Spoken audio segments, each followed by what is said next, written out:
All pain and trauma caused towards myself and my ancestor are now destroyed in spirit and flesh. This is what we want to write on paper and clear from our energy. Our spiritual and physical cord attachment to all wicked cults, known and unknown, are destroyed in my energy, in spirit and flesh. All physical attachment of the wicked cults, known and unknown, are destroyed from my energy in spirit and flesh. I never been associated with a cult, but you will be surprised what the cult is. Society that has given people a false illusion about what cults are and what interesting are thinking about contracts agreement. All contractual agreement made by myself and my ancestor that does not serve the highest good of my lineage are now destroyed in spirit and flesh. All contracts and agreements made by myself or my ancestors that does not serve my higher self are destroyed in spirit and flesh. The type of contracts these wicked cults, bonding, rituals and things like that your ancestors may have done, or you may have done out of ignorance.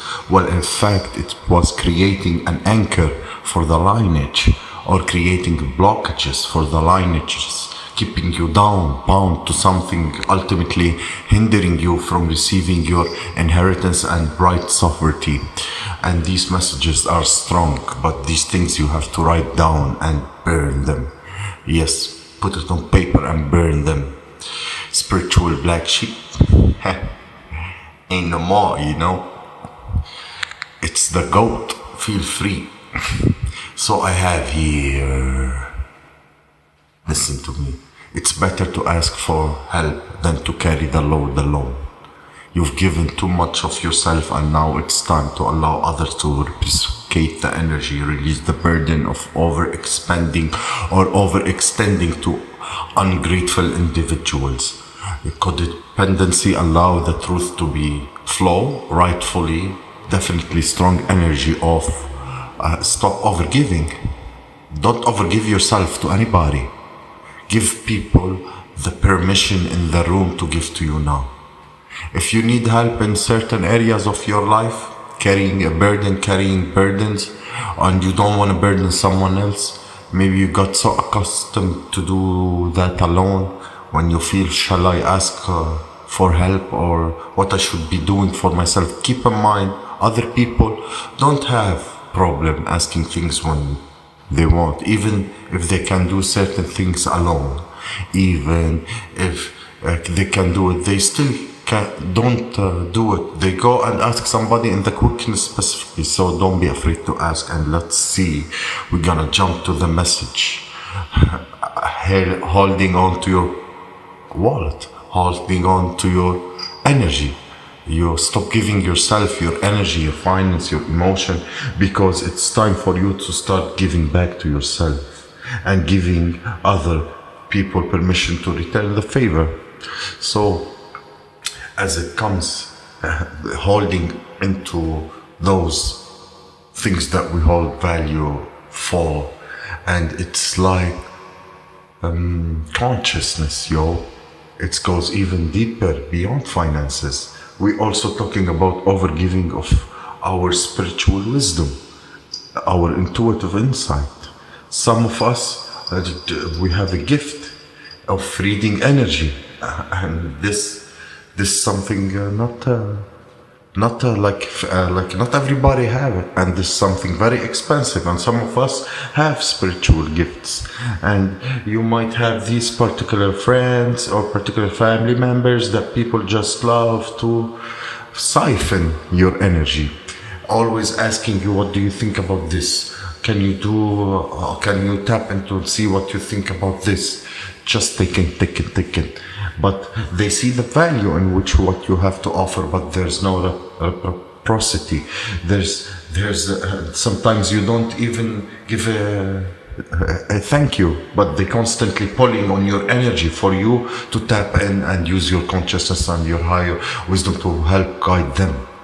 but they see the value in it, but they don't give enough, they don't give back to you, and that's a problem.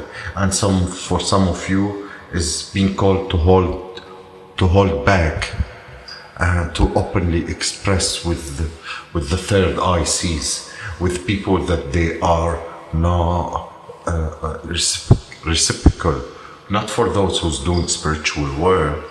I'm talking about for those who you have people take advantage of your gifts and would give nothing in return. So we have the control freak. We all have a control freak in our life. Somebody boxed in. This is an energy of keeping somebody boxed in. That control freak that want to keep you boxed in. They want to hold information from you. This boxed in group, the distorted group, that it hits down to the DNA, yo. It's a site of eventually I invest in it, you know. They never thought we'd figure out those minions. Control freaks. Clarify the control freaks. I'm gonna clarify them for you. And here we come like somebody. I can also pick up want to hold to you. Fashartu. Nobody will hold on to any shit. This control freak, maybe somebody wants to keep you back from getting to this type of energy, secure, stable, protected, in union with like-minded people. Celebration, it's a lot of celebration. We're having a lot of celebration, and definitely something about balance, partnership, unions. This control freak, awareness, yo. This control freak thought himself some kind of god. You know, there could be people around who want to hold on tightly to you, like they see your value, but they are concerned that if you get into union with a particular person, or you become friends with certain type of people, like business partners or people on your level, that there's gonna be a lot of celebration, and there's gonna be a lot of balance and happiness in our life, and they're not gonna be able to use you anymore for whatever they've been trying to gain from us. And this part of awareness, seeing through the veil, pulling those curtains back and seeing the true nature of these people, burning through the fears, stepping away from those energies. And it's also energy of clearing, healing our shadow side, because the shadow side of us might have held on to particular people or situations, and out of emotional codependency. So you might not have needed anything from these people, weren't willing to give it in any way. Emotional codependency could be a fear, like if I let go of an unhealthy dynamic, you may have that person fall back on, even though they are not there, or fear that being alone and things like that. But the strong awareness is a powerful gift, and people around us, they don't want us to have full clarity about those gifts.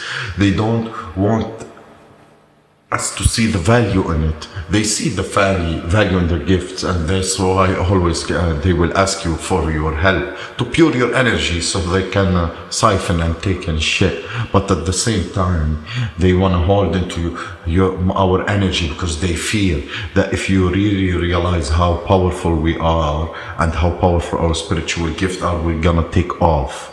Like, we might start seeing certain things about them, and through that veil, and that will actually happen. We're seeing things, and how these people are trying to keeping us in the shadow, remain in the shadow self, in fear of the potential that we have to step in our power of spiritual gifts, and fear of what's on the other side of that curtain.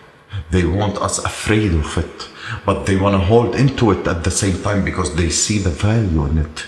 But the biggest fear is that you will see the value, and as a result, you will attract like-minded people, and you can really build with. And that's what's happening, and it's not gonna be them. honestly, let me clarify this awareness from where it's coming. Those who broke spiritual law, it's like an energy being able to see. And it also paying out about like the investigator who wanna come through all over the detail, and this awareness card makes sense of being like king of swords, of nonsense type of person. The king of swords make practical head over heart decision, so we wouldn't be this sword that we're gonna cut those individuals from our life. Yes, we're gonna cut them because this person has broken major spiritual law, and they want to pull in our energy because they know that we have a power of position in the spiritual realm. But that's a dangerous game. The high level of consciousness and awareness that we possess, they want that, but they want it badly because they know they are not willing to put the work to gain it themselves. So this person is stressed out. Why they are so stressed out? They could be stressed out because you may not be accepting their offers, and we will never accept their friendship.